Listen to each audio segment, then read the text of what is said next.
pretty difficult because they'd have to believe everything that we were going to tell them before we told them. In other words, we say, Mr. Jones, look, I'm going to tell you what's going on behind the scenes and why.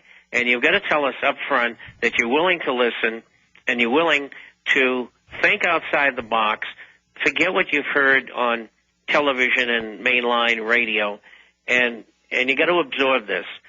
And the whole thing boils down to they want to institute world government. I wrote an article in 1967 for the American Mercury. It said the only way that they can implement world government is by bringing the economies of Europe and the United States and Canada down to a level where people would be forced to accept world government. And that's exactly what they're doing. And one of the main cogs was free trade, globalization, offshoring, and outsourcing. And they just ruined American industry. All the jobs are gone. People who are making $30 an hour are now making 10 or 12. And this is an ongoing project. They're still doing it. And so this is where they're headed. This is why they're doing what they're doing. They are not stupid people. They're brilliant people. But so aren't we, because we realize what they're doing, and we're trying to pass this information on. So the banks didn't do what they did because they were dumb. Fractional banking usually lends 8 to 10 times the deposit base. That's been accepted for hundreds of years. Our banking system, and in Europe as well, will lending 30, 40, 50, and 60 times their asset base. Now, they know darn right well that was going to bankrupt them, and it did. And the American public was invited in through the Fed and through the Treasury to refinance, at least temporarily, these banks to keep them from going under. But this was all planned that way. This is the self-destruction. And I think, the Europeans have gotten wobbly on it. They're saying, gee, do we really want to do this? And it's too late. It's already underway. It can't be stopped, and that's why they're doing it. And that's why the banks, the select inner circle, this cadre, are making record profits. The drug companies are making record profits. Everything is a scam. In their own documents, they're doing this to the world, wrecking everything, shutting off credit, hoarding the bailout money for themselves, loaning it back to state and federal governments at interest. And then Bernanke gives these speeches about, and Obama gives speeches, we talked about this yesterday, well, even if your neighbor was smoking in bed but his house catches on fire, it's his fault, but still you've got to put the house out. No, they didn't smoke in bed. They burned the house down themselves. You're looking at the guy that was smoking in bed when you're looking at Bernanke and Geithner. Well, that's absolutely so. Absolutely incredible. I mean, I know you keep saying protect yourself with gold, but what's going to happen for people that are middle class or have saved their whole lives? I mean, there are people that work at a gas station and live in a shack who might have $1 million in the bank. What are they going to do as the public unravels, is going bankrupt, and the government is going to openly build them up into a horde of communists, like the bankers always do, point them at the middle class and say, that's the rich man, get his money. The poor will go out and through voting and everything else, as Benjamin Franklin said, in democracy, 51% can vote themselves somebody else's wealth. The howling mob will then rob the middle class for the elite, get nothing in the process. And then, I mean, how do we head that off? Well, I think it's through information, and that's what we're doing on this program and others, and through the international forecaster, if you may, and that's our way of doing it. It's the only way we've got, and we're trying to reach as many people as possible. The important thing for people who are the working poor or people who are unemployed, the most important thing is, before you get unemployed, is that you start putting food and in a filter. Stay there. Got a break.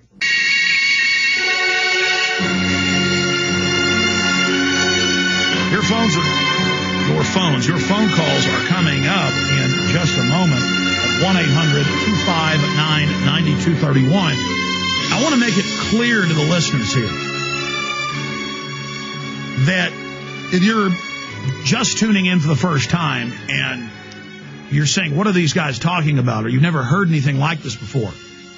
Bob Chapman, myself, and many others didn't just start talking about the global elite and the central banks being private and we need to audit them and they're going to bankrupt us with fiat currency they create and give to themselves to buy up the planet. Bob Chapman's been writing and lecturing and speaking for more than 45 years on this subject. He's an icon fighting this, publishing books 30-plus years ago on the subject, publishing major publications on it. Many others, Ron Paul, for close to 30 years, from the first time he was in Congress as a libertarian, then they kicked him out and he came back later in the early 90s. For 30 years, he's been pushing to just audit the stinking thing, the private Fed. I was called a kook 14 years ago when I would go give speeches at county commissioners about how the Federal Reserve planned to overthrow our country, how they planned to stage terror attacks, to set up a police state that was really for the people. They had to have the police state in place before they rob us, how they were brainwashing the police. We have known of what we speak.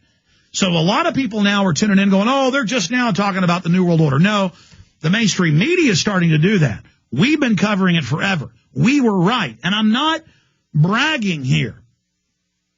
It's not hard once you research globalist documents, once you study.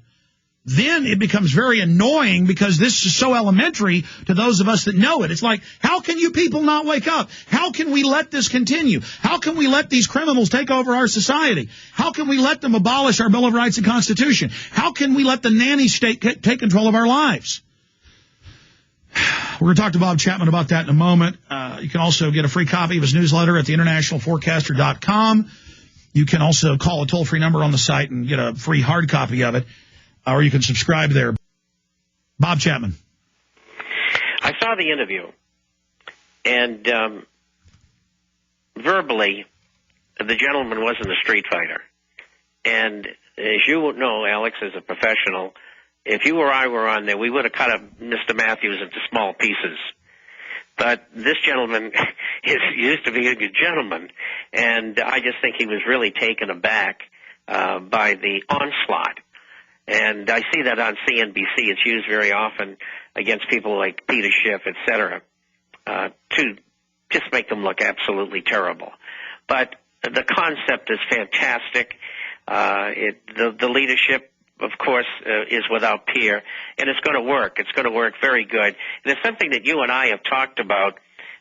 We need them, law enforcement, our military, to protect the people, not to do what the government says they want them to do to the people.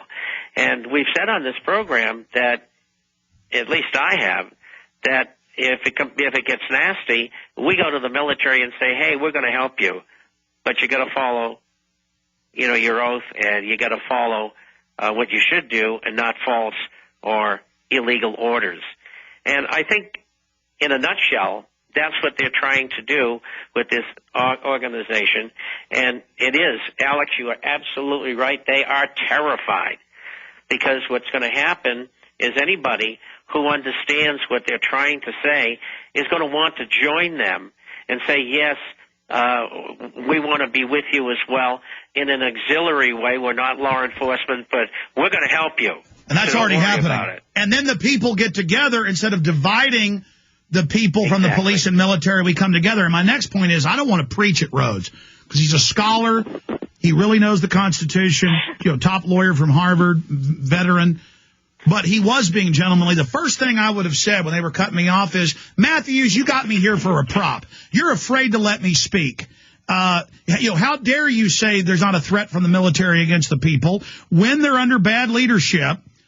There is. The Bill of Rights and Constitution is meant to protect us, but they wouldn't let him talk. And then I would have added, what about Waco? What about Kent State? I mean, I would have just hit him with that.